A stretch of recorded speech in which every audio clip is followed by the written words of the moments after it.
এ বিষয়ে আরো খবর জানাতে ফেনী থেকে সরাসরি যুক্ত হচ্ছেন দিলদার হোসেন স্বপন। স্বপন, যে বাঁধগুলো ভেঙে গেছে সেগুলো মেরামতে প্রশাসনের পক্ষ থেকে কোনো উদ্যোগ হাতে নেওয়া হয়েছে কি? হ্যাঁ তমাল, আপনি যেমনটি বলছেন, এই আমার পিছনে যে বাড়তি রয়েছে এটাই ফেনী ফুলগাজী উপজেলার সদর ইউনিয়নের উত্তর শ্রীপুর পূর্বপাড়া এলাকা বলা হয়। যে পাশেই তাদের দুটি ঘর ভেঙেছে, আলী আশরাফ এবং আলী রাজ দুজনের। এবং এই ঘরগুলা ভাঙ্গার ফলে এরা নিঃস্ব হয়ে গেল। এবং পাশাপাশি এই ধরনের ভাঙ্গন আমরা প্রতিনিয়ত প্রতি বছরে দেখি। এবছর 15টি স্থান ভাঙ্গন হয়েছে। তবে পানি উন্নয়ন বোর্ডের কর্মকর্তারা এই গতকালকে এসেছিলেন একবার, আজকে দুপুরে একবার এসেছিলেন। তবে তারা আগের প্রতিবারের মতোই আশ্বাসের বাণী শুনিয়ে যান। তারা পানি নেমে গেলে কাজ শুরু করবেন। আসলে এই ধরনের কথা এই এলাকার লোকজনের শুনতে শুনতে এখন এইসব বিষয় তারা খুবই নাকশ। তাদের দাবি হলো অনতিবিলম্বে যেন বেড়িবাঁধের কাজ করা হয় এবং নদী সংস্কার করা হয়, নদীর মধ্যে বাঁধঝাড়, নদীর পানি প্রবাহ স্বাভাবিক করার জন্য কোনো ব্যবস্থা গ্রহণ না করে শুধু প্রকল্পই গ্রহণ করা হয়। এটা এলাকাবাসীর দাবি। কিন্তু পানি উন্নয়ন বোর্ড প্রতিনিয়ত তারা কাজ করছেন বলে আমাদেরকে জানিয়ে থাকেন। কয়েক দফা তারা প্রকল্প গ্রহণ করেছেন মহরী কহুয়া সিলোনিয়া বন্যা নিয়ন্ত্রণ বাঁধের জন্য। কিন্তু প্রত্যেকটা এই প্রকল্প তাদের ভেস্তে গিয়েছে, যেহেতু অনিয়ম দুর্নীতির কারণে। এই বছর অন্তর্বর্তীকালীন সরকারের কাছে স্থানীয় এলাকাবাসী দাবি জানিয়েছেন যেন এবারে এই সরকার আমলে যেন বেড়িবাঁধের নির্মাণ কাজটা যেন করা হয়। এতে পানি উন্নয়ন বোর্ড বলছেন 7,500 কোটি টাকার একটা প্রকল্প গ্রহণ করেছেন। তবে এই এত বড় প্রকল্প এই সময় পাশ করা এবং কাজ করা এটা স্থানীয় এলাকাবাসী বলছেন যে এটা হবে কিনা। তার চেয়ে ছোট আকারের প্রকল্প গ্রহণ করে আপাতত যে ভাঙন এগুলা যেন মেরামত করা হয়। আর এদিকে আপনাকে বলে রাখি, আমাদের এই গত পরশু এবং আজকে পর্যন্ত ফেনীতে সর্বোচ্চ বৃষ্টিপাত রেকর্ড করা হয়েছে, যেটা অতীতে কখনো হয়নি। যার কারণে ফেনী শহরেও জলাবদ্ধতা সৃষ্টি হয়েছে, যেটা 24-এর বন্যার মতন। গতকালকে আমরা পানি দেখেছি, আজকে ওইখান থেকে পানি নেমে গিয়েছে। তবে পৌরসভার কাছে দাবি জানিয়েছেন স্থানীয় পৌরবাসী যে অনতিবিলম্বে যেন ড্রেনেজের কাজ যেন করা হয়, তাতে করে যেন পানি বাধাগ্রস্ত না হয় শহর এলাকায়। না হলে সামান্য বৃষ্টি এলে কিন্তু পানি ডুবে যাবে। আর এখানে আমার পিছনে যে ভাঙ্গনগুলো রয়েছে, ভাঙ্গনগুলো অনতিবিলম্বে যেন মেরামত করে তাদের থাকার একটা সুযোগ সুবিধা করে দেওয়া হয়, এই জন্য তারা দাবি জানিয়েছেন। এ ছিল আমার সর্বশেষ। জলাবদ্ধতার খবর জানাতে বরিশাল থেকে যুক্ত হচ্ছেন কাউসার হোসেন রানা এবং নোয়াখালী থেকে যুক্ত হচ্ছেন সুমন ভৌমিক। আমরা প্রথমে চলে যেতে চাই কাউসার হোসেন রানার কাছে। রানা, হ্যাঁ তমাল, যেমনটি বলছিলেন যে একটানা বৃষ্টিতে এবং অতি বৃষ্টি বলা যায়, এবং এই কারণে যে বরিশালে কিন্তু জলাবদ্ধতার সৃষ্টি হয়েছিল। বরিশাল নগরীর অধিকাংশ যে গুরুত্বপূর্ণ সড়ক যেগুলো, সেই সড়কগুলো পানিতে তলিয়ে গিয়েছিল এবং এর আশপাশে যে অলিগলি যেগুলো ছিল সেগুলোতেও পানি ছিল। এবং এখন আমরা কিন্তু দেখছি কিছুটা পানি কমছে। বরিশালের আবহাওয়া অফিসের তথ্য মতে দুপুর 12টা পর্যন্ত গত 24 ঘন্টায় 159 মিলিমিটার বৃষ্টিপাত তারা রেকর্ড করেছে। এর পরেও কিছুটা বৃষ্টি হচ্ছে, তবে দুপুরের পর থেকে কিন্তু আমরা এখন দেখছি যে তেমন একটা বৃষ্টিপাত নেই। মাঝে মধ্যে ঝিরিঝিরি বৃষ্টি হলেও তেমন একটা বেশি না। তো এই পরিস্থিতি রয়েছে। আবহাওয়া অফিস জানিয়েছে দক্ষিণ পশ্চিম মৌসুমী বায়ুর প্রভাবের কারণে এই বৃষ্টিপাত হচ্ছে এবং আগামী আরো বেশ কয়েকদিন বৃষ্টিপাত হওয়ার সম্ভাবনা রয়েছে।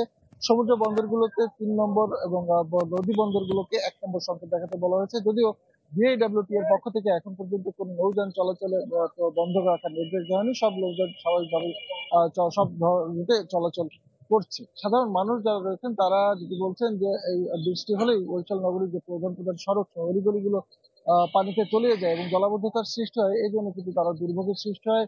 যেহেতু এখন শিক্ষা প্রতিষ্ঠানগুলোতে পরীক্ষা চলছে, শিক্ষার্থীরা সব থেকে বেশি দুর্ভোগের সৃষ্টি হচ্ছে। এই পরিস্থিতি থেকে উত্তরণের জন্য সিটি কর্পোরেশন কর্তৃপক্ষ সহ জেলা প্রশাসনের যারা কর্তৃপক্ষ রয়েছে তাদের প্রতি আহ্বান জানিয়েছে তারা যেন খাল এবং ড্রেন গুলো পরিষ্কার পরিচ্ছন্ন রাখতে এবং খনন করে উদ্ধার অভিযানে নেমে পড়ে। পাশাপাশি আরেকটি বিষয় জানিয়ে রাখি, সেটা হচ্ছে যে বরিশাল কীর্তনখোলা নদীর পানি কিন্তু এখন পর্যন্ত বিপদসীমার নিচে রয়েছে, যার ফলে পানি কমতে শুরু করেছে। পানি যদি জোয়ারের সময় বেশি থাকে তাহলে কিন্তু এই পরিস্থিতি থেকে উত্তরণের জন্য বেশ কিছু সময় লাগবে। তো আমরা যেটি দেখেছি যে দুপুরের পর থেকেই কিন্তু পানি কমতে শুরু করেছে এবং এখন বেশ কিছুটা কমেছে।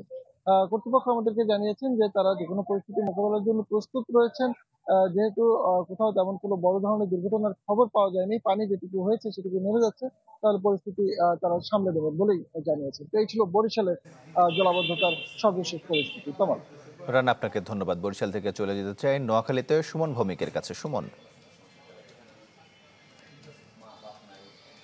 তমাল, আসলে আজকে সকাল থেকে বৃষ্টি যদি বলা হয় যে ওইভাবে বেশি হয়নি, তবে থেমে থেমে কিন্তু সারাদিন ব্যাপী বৃষ্টি হচ্ছিল। আপনারা জানেন যে নোয়াখালীতে গত 24 ঘন্টায় প্রায় 208 মিলিমিটার বৃষ্টিপাত রেকর্ড করেছিল আবহাওয়া অধিদপ্তর। এটি হচ্ছে সকাল 6টা পর্যন্ত।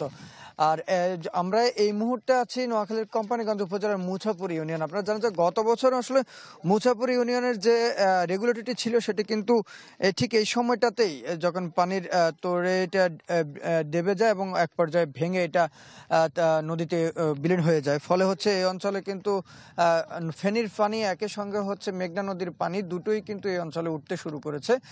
বিশেষ করে বর্ষায় একটু সেটি আরো ভয়াবহ অবস্থা ধারণ করে। আমরা যে জায়গাটিতে আছি এটি হচ্ছে মুছাপুরের 6 নম্বর ওয়ার্ড। এখানে এসে দেখলাম যে এখানকার যতগুলো রাস্তা আছে সবগুলোই কিন্তু ডুবে গেছে পানিতে। এর মধ্যে বাড়িঘর প্রায় 2 শতাধিক বাড়িঘর, আমরা এখানকার যারা স্থানীয় বাসিন্দা রয়েছেন আমরা তাদের সঙ্গে কথা বলেছিলাম। তারা যেটি বলছেন যে গতকালকে এবং আজকে 2 দিনের বৃষ্টিতেই কিন্তু পানি এত বেশি উঠেছে যে এখানকার প্রায় 2 শতাধিক পরিবার পানিবন্দী রয়েছে। আপনারা হয়তো আমাদের ক্যামেরায় দেখতে পাচ্ছেন যে প্রত্যেকটা বাড়িতেই কিন্তু একেবারে ঘরের মেঝে পর্যন্ত পানি উঠে গেছে এবং আশপাশে প্রত্যেকটি রাস্তাতেই কোথাও হাঁটু সমান, কোথাও কোমর সমান পানি উঠে গেছে।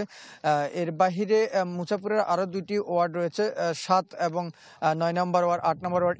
এই 3টি ওয়ার্ডও কিন্তু একই অবস্থা হয়েছে। এখানকার যারা স্থানীয় বাসিন্দা রয়েছে তারা আমাদেরকে জানিয়েছে যে এটা গত 2 দিন পর্যন্ত হচ্ছে। তবে ভয়ের যে বিষয়টি হচ্ছে সেটি হচ্ছে যদি পানি বেশি বাড়তে থাকে কিংবা ফেনী থেকে যে পানিটা আসছে সেটি যদি ছোট ফেনী নদী হয়ে অনেক বেশি পরিমাণে আসে তাহলে কিন্তু ভাঙনের যে বিষয়টি সেটি কিন্তু আরো তীব্র হবে, এমনটা এখানকার যারা স্থানীয় বাসিন্দা রয়েছেন তারা বলছেন। সব মিলিয়ে আসলে নোয়াখালীর এখনো পর্যন্ত যেটি দেখলাম, আমরা আসার পথে মাঝদি থেকে যখন আমরা আসছিলাম কোম্পানিগঞ্জের উদ্দেশ্যে, সেখানে কবিরাটের বিভিন্ন জায়গায় আমরা দেখেছি যে প্রত্যেকটি বাড়িঘরে কিন্তু পানিতে ডুবে আছে। রাস্তাঘাট পানির নিচে, একই সঙ্গে বাড়িঘর, সবকিছু, স্কুলের সামনে অনেক পানি দেখতে পেয়েছি আমরা। সব মিলে নোয়াখালীতে এখনো পর্যন্ত কোম্পানিগঞ্জ, কবিরহাট, সদর, একের সাথে বেগমগঞ্জ, সেনবাগ সব জায়গাতেই কিন্তু পানি উঠেছে। তবে সেটি শঙ্কার বিষয় হচ্ছে বিগত বছরের মতো হয় কিনা সেই শঙ্কায় কিন্তু এখনো পর্যন্ত আছে। যদি বৃষ্টি বাড়ে আগামী 2 দিন আরো হয় তাহলে কিন্তু গত বছরের চেয়ে কিন্তু অনেক বেশি জলাবদ্ধতা হবে, এমনটাই মনে করছে স্থানীয় বাসিন্দারা। তমাল। সুমন, আপনাকে ধন্যবাদ।